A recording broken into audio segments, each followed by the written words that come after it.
Iba't ibang aktibidad ang dinaluhan ni Pangulong Ferdinand R. Marcos Jr. nitong nakaraang linggo. Kabilang po riyan ang pagbisita niya sa mga lugar na sinalanta ng bagyo, paglulunsad ng proyekto laban sa baha at iba pa. Ating yung balikan sa ulat ni Kenneth Pasyente. Nagsimula ang linggo ni Pangulong Ferdinand R. Marcos Jr. sa pag-alam sa sitwasyon sa ilang bahagi ng bansa matapos ang pananalasa ng Bagyong Uwan. Pinangunahan niya ang situation briefing sa Presidential Security Command Operations Center. Inatasan ng Pangulo ang DSWD at DOH na ipagpatuloy ang pagbibigay ng tulong sa mga evacuation center, habang inatasan ng DPWH na agad simula ng pagsasaayos ng mga kalsada at binigyang diin ang patuloy na koordinasyon at mahigpit na pagmumonitor sa mga hakbang sa pagbangon matapos ang bagyo.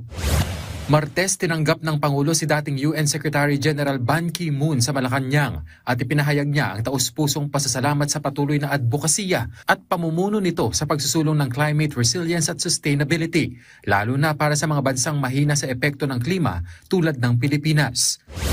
Miyerkules, pinangunahan ng Pangulo ang paglulunsad ng Oplan kontra baha sa Balihatar Creek sa Parañaque City, kung saan sinuri niya ang pagtanggal ng tambak na basura, dredging at paglilinis sa paligid. Saklaw ng programa ang mahigit 142 kilometers ng ilog, creek at estero. Gayon din ang 333 kilometers ng drainage sa NCR upang mabawasan ang matinding pagbaha at maprotektahan ang libu-libong pamilya. Huwebes, nag-report ang Pangulo sa taong bayan tungkol sa itinatakbo ng investigasyon patungkol sa maanumalyang flood control projects. Dito, siniguro ng Pangulo na bago matapos ang taon ay makukulong na ang mga individual na itinuturong sangkot sa issue. Git niya, tapos na ang maliligayang araw ng mga ito at sinabing hindi sila magkakaroon ng Merry Christmas.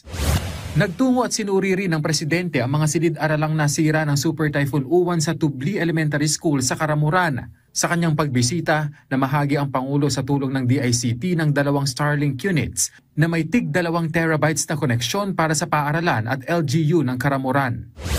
Ininspeksyon din niya ang mga napinsalang bahay at seawall sa Barangay Tubli at Sabangan sa baybayin ng Karamuran, Catanduanes. Tiniyak ng Pangulo ang walang patid na tulong sa mga apektadong residente. Biyernes, pinangunahan ng Pangulo ang opening ceremony ng 13th Association of Southeast Asian Nations Law Ministers Meeting. Dito binigyang diin ng Pangulo ang pagtataguyod ng isang ASEAN na patas, tapat at nakaangkla sa rule of law. Binigyang diin din niya ang pangako ng Pilipinas na patuloy na pakikipagtulungan sa lahat ng ASEAN member states. Highlight ng aktibidad ang paglagda sa ASEAN Extradition Treaty o AET. Magbibigay daan ang kasunduang ito na mapagtibay ang pagtutulungan ng mga bansa sa pagsusulong ng hustisya at upang matiyak na walang kriminal ang makatatakas sa batas sa pamamagitan lamang ng pagtawid ng border. Kenneth Pasyente para sa Pambansang TV sa Bagong Pilipinas.